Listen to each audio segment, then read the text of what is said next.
2,000 years ago, an entire city vanished into the desert, not destroyed, but deliberately hidden, waiting in silence for someone to find it again.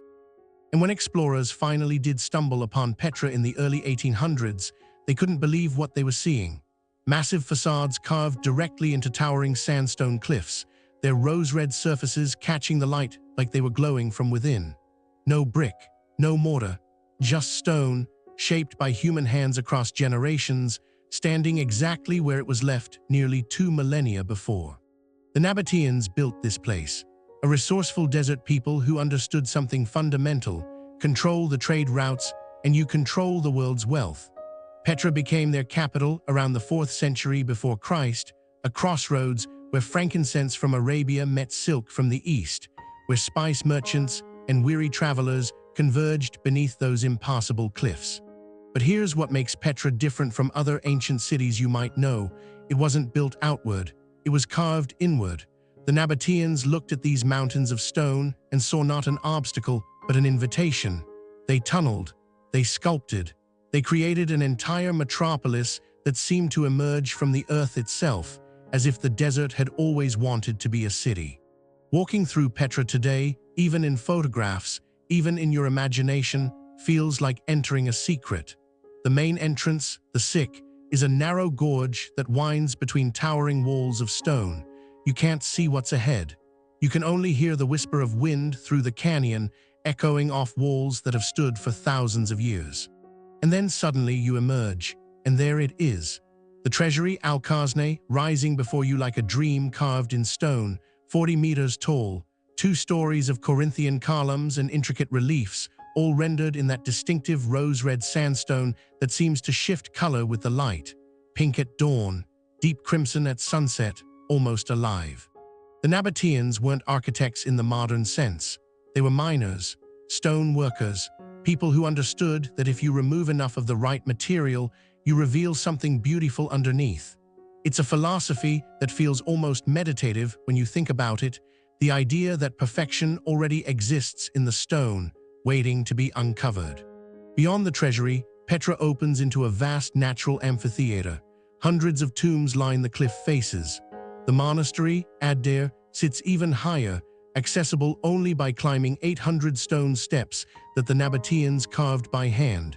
Each step a small act of devotion, each step taking you higher into silence. What strikes you most about Petra, if you ever visit in person or even just sit with images of it, is the stillness. There's a weight to the place, not heaviness, more like the weight of time itself, settled gently on those stone shoulders. The wind moves through the canyons, but it doesn't disturb anything. It just passes through the way it has for 2,000 years. The Nabateans carved water channels into the stone, ingenious systems that channeled rare desert rainfall into cisterns and fountains. In a place where water was life itself, they engineered survival into the very architecture. Every corridor, every plaza, every tomb served a purpose. Nothing was purely decorative. Everything was devotion. By the 2nd century, Petra had become wealthy beyond measure. Tens of thousands of people lived within those carved walls. Markets thrived, temples rose. The Nabatean kingdom stretched across trade networks that connected continents. And then, gradually, the routes shifted. The Romans built roads. The sea trade became more profitable. Petra's purpose began to fade. By the 14th century, Petra had been abandoned for nearly 1,000 years.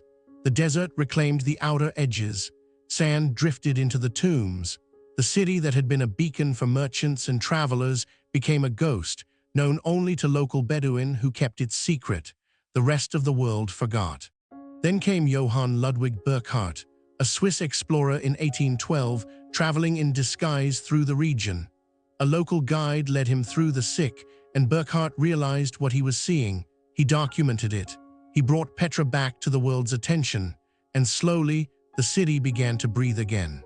Today, Petra stands as one of the new 7 wonders of the world. Thousands visit each year, and yet it remains unchanged, still carved, still silent, still waiting. The stone remembers everything, every footstep of every merchant, every prayer whispered in those tombs, every moment of human ambition and engineering that shaped it. If you listen carefully to the wind moving through Petra's canyons, you might hear it. Not voices, exactly, but echoes of something older. Whispers of a civilization that understood how to create permanence in a place of constant change. How to carve meaning into stone and have it last forever. The Nabateans are gone now, their language faded, their empire dissolved into history, but Petra remains, a testament to what humans can achieve when they truly commit to something, when they look at an obstacle and see, instead, an opportunity to create something eternal. As you drift towards sleep tonight, imagine walking through that sick. Imagine the canyon walls rising on either side of you, protecting you. Imagine the moment when you emerge and see the treasury glowing in the distance. Let that image settle into your mind. Let the silence of those ancient stones wrap around you. Petra whispers to us across the centuries. It tells us that what we build with intention, with care, with devotion, those things endure. They outlast empires, they outlast us, and they wait, patient and eternal, for someone to find them again, to remember to listen. Subscribe for more journeys through forgotten wonders. New stories arrive every week to guide you into peaceful sleep.